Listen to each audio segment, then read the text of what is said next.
देखिए अब तक हम जो बात कर चुके हैं वो चारों इक्वेशंस के बारे में बात कर सकते हैं, टाइप ऑफ रिएक्शंस की बात कर चुके हैं। ये चार टाइप की रिएक्शंस हमारी कौन कौन सी थी? कॉम्बिनेशन थी, डिकम्पोजिशन रिएक्शन थी, डिस्प्लेसमेंट थी, डबल डिस्प्लेसमेंट रिएक्शन थी। अब बेसिकली हमें ऑक्सीडेशन रिएक्शंस की बात करनी है, रिडक्शन की बात करनी है, लेकिन इससे पहले हम कुछ और इक्वेशंस हैं, आयोनिक इक्वेशंस, पॉलीमराइजेशन, आइसोमराइजेशन, इनको भी समझ लेते हैं।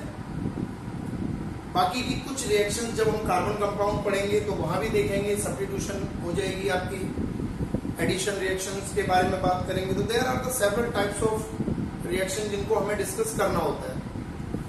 लेकिन अगर हम सिलेबस की बात करें कि हमारे 10th के सिलेबस की पर्टिकुलरली अगर हम बात करें तो हमारे सिलेबस में जो रिएक्शंस हैं जिनका डिस्कशन हमसे पूछा जाता है वो आपकी 4 टाइप की रिएक्शंस और एक रिडॉक्स रिएक्शंस पर आता है। लेकिन फिर भी आपको ये आयनिक इक्वेशंस के बारे में पता होना चाहिए कि क्या होती है आयोनिक इक्वेशंस। तो let's we start discussing about the ionic equation. देखिए आयोनिक इक्वेशंस का क्या मतलब है कि ऐसी इक्वेशंस जिसमें एटम के अलावा आयंस क्या कर रहे होंगे, पार्ट ले रहे होंगे। इक्वेशन का मतलब जानते हैं, ऐसी इक्वेशन जिसमें क्या हो रहा होगा, एटम के अलावा आयंस भी पार्ट लेंगे। उन इक्वेशंस को हम क्या कहेंगे? आयोनिक इक्वेशंस कहेंगे। तो सबसे पहले हम क्या करते हैं, आयोनिक इक्वेशंस को डिफाइन कर लेते हैं। डेफिनेशन नोट डाउन कर लेंगे। Ionic equations are those equations which not contain only atoms but also contain ions actually taking part in the reaction। तो एक एग्जांपल ले लेते हैं। कॉपर को हम रिएक्ट कराते हैं सिल्वर के साथ, लेकिन सिल्वर हमने यहाँ पे आयन ले लिया। तो क्या होगा कि जब कॉपर सिल्वर आयंस के साथ रिएक्ट करेगा तो कॉपर के ऊपर क्या आ गया, कॉपर आयन में कन्वर्ट हो गया प्लस सिल्वर। तो ऐसी रिएक्शंस को हम क्या कहते हैं? Such type of reactions are called ionic equations. Ionic equations में आपको बैलेंस करते समय 2 चीजों को ध्यान देना है। जैसा कि अब तक हम किसी भी इक्वेशंस को बैलेंस करते हैं तो क्या ध्यान देते हैं कि दोनों तरफ का मास बराबर होना चाहिए to fulfil the law of conservation of mass. यहां पर भी आप क्या देखेंगे कि दोनों तरफ का मास बराबर होना चाहिए। अगर इस इक्वेशन को देखें तो हमें लगता है कि मास तो बराबर है, यहां भी कॉपर 1 है, यहां भी कॉपर 1 है, यहां सिल्वर 1 है, यहां सिल्वर 1 है, लेकिन आयंस की वजह से इनका मास क्या हो जाता है, डिफरेंट हो जाता है। तो हमें क्या याद रखना है कि आयनिक इक्वेशंस में 2 चीजों को हम बैलेंस करेंगे। एक तो चार्ज को बैलेंस करेंगे और दूसरा हम मास को बैलेंस करेंगे। तो पहले हम चार्ज को बैलेंस करते हैं।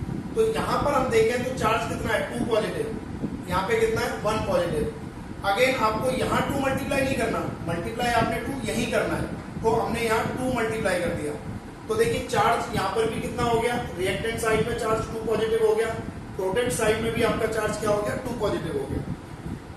लेकिन अब अगर हम एटम को चेक करें तो कॉपर तो बैलेंस्ड है, लेकिन सिल्वर के यहाँ कितने हो गए, 2, यहाँ सिल्वर का कितना है, 1, तो हम क्या करेंगे, यहाँ 2 से मल्टीप्लाई कर देंगे। तो ऐसी रिएक्शंस को हम क्या कहते हैं, आयोनिक इक्वेशंस। तो इसको भी आप याद रखेंगे कि आयोनिक इक्वेशंस क्या होती हैं और उनको हम बैलेंस कैसे करते हैं। चलिए नेक्स्ट देख लेते हैं, पॉलीमराइजेशन रिएक्शंस क्या होती हैं। तो पॉलीमराइजेशन रिएक्शंस में आपको ऐसे याद रखना है कि छोटे छोटे मॉलिक्यूल्स, सिमिलर टाइप के मॉलिक्यूल्स कंबाइंड होकर के एक बड़ा मॉलिक्यूल्स जब बना देते हैं तो उस रिएक्शंस को हम बोलते हैं पॉलीमराइजेशन रिएक्शंस। जैसे नाम में सजेस्ट हो रहा है, पॉली मतलब मैनी, बहुत सारे मॉलिक्यूल्स कंबाइंड होकर के एक बड़ा मॉलिक्यूल्स डिजाइन करते हैं, तो उस रिएक्शंस को हम बोलेंगे पॉलीमराइजेशन रिएक्शंस। इसका एग्जांपल आप पॉलीथीन ले सकते हैं। पॉलीथीन में क्या होता है, इथीन के बहुत सारे मॉलिक्यूल्स कंबाइंड होकर के एक बड़ा मॉलिक्यूल दे देते हैं, तो ऐसी रिएक्शंस को हम पॉलीमराइजेशन रिएक्शन कहेंगे। पॉलीमराइजेशन बेसिकली एक कार्बन की प्रॉपर्टी है ज्यादातर कार्बन क्या करता है, कार्बन मीन ऑर्गेनिक, जब हम चैप्टर 4 डिस्कस करेंगे तो इसको एक्सप्लेन करेंगे वहां पे।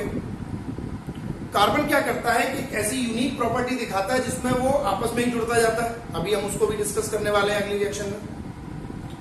तो आपको पॉलीमराइजेशन में याद रखना है कि ज्यादातर पॉलीमराइजेशन रिएक्शंस कार्बन दिखाएगा। तो हम पहले इसको डिफाइन कर लेते हैं।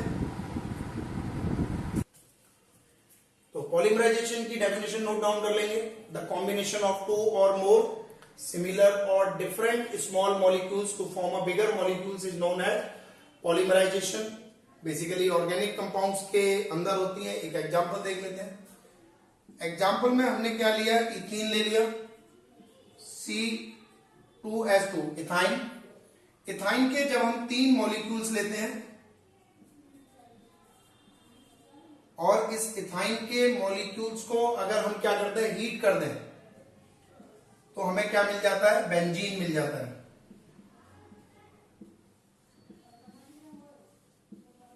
तो आप इसको याद रखेंगे पॉलीमराइजेशन को। देखिए अब हम आइसोमराइजेशन देख लेते हैं कि आइसोमराइजेशन में क्या होता है। आइसोमराइजेशन में एटम्स की रीअरेंजमेंट होती है। इस रीअरेंजमेंट के कारण एक नया कंपाउंड फॉर्म होता है। ऐसी रिएक्शंस को जिसमें रीअरेंजमेंट के कारण, एटम की रीअरेंजमेंट के कारण एक नया कंपाउंड फॉर्म हो जाए, तो उन रिएक्शंस को हम कहते हैं आइसोमराइजेशन रिएक्शन। तो इसको डेफिनेशन नोट डाउन कर लेते हैं। देखिए इसको नोट डाउन कर लेते हैं। The reaction in which rearrangement of atoms within the molecules of substance take place resulting in the formation of new substances is known as isomerization reactions और rearrangement reactions. जैसे हमने यहां पर क्या लिया, अमोनियम साइनेट लिया। अमोनियम साइनेट के अंदर ही एटम्स क्या करते हैं, रीअरेंजमेंट करते हैं और यूरिया फॉर्म होता है। तो इन रिएक्शंस को भी आप याद रखेंगे।